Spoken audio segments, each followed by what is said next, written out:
হালাল ভাবে ধনী হতে চাইলে সকাল বিকাল একটি দোয়া 7 বার পড়বেন।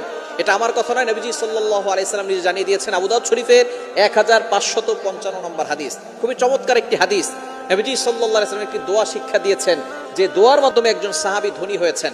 আপনি ঋণের বোঝা জর্জরিত আছেন, টেনশন, দুশ্চিন্তা, ডিপ্রেশন, ফ্রাস্ট্রেটেড পিপল যারা আছেন, অনেক দুশ্চিন্তা, দুশ্মনের দুশ্মনী, এবং অনেকে আপনার সাথে দুশ্মনী করে আপনাকে ক্ষতি করতে চায়, অথবা আপনি ঋণের বোঝা জর্জরিত হয়ে টেনশনে আছেন, এই একটি আমল করেন। সকালে 7 বার ফজরের নামাজের পরে পড়বেন এবং মাগরিবের পরে 7 বার পড়বেন। আল্লাহ পাক রব্বুল আলামিন আপনার সকল দুঃখ, কষ্ট, টেনশন এবং ঋণের বোঝা দূর করে আল্লাহ আপনাকে সম্পদের মালিক বানাবেন।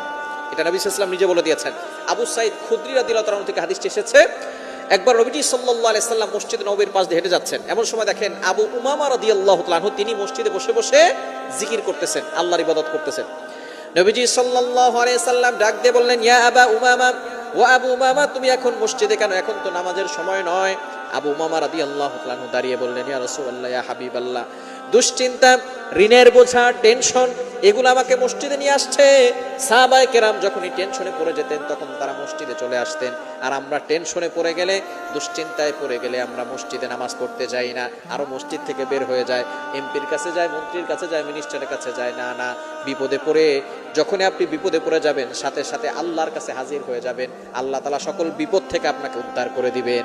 আবু উমামা রাদিয়াল্লাহু তাআলা যখন এই কথা বলেছেন, নবী সাল্লাল্লাহু আলাইহি ওয়াসাল্লাম বলেন, ইয়া আবা উমামা, হে আবু উমামা, তোমাকে একটা আমলের কথা কি বলে দিব না, যে আমল করলে আল্লাহ পাক রব্বুল আলামিন তোমার দুশ্চিন্তা দূর করবেন, টেনশন দূর করবেন, তোমার ঋণের বোঝা দূর করবেন, ঋণ মুক্তির ব্যবস্থা করে দিবেন, এবং আল্লাহ তোমাকে সম্পদ দিবেন, এমন একটা দোয়ার কথা কি তোমাকে বলবো না?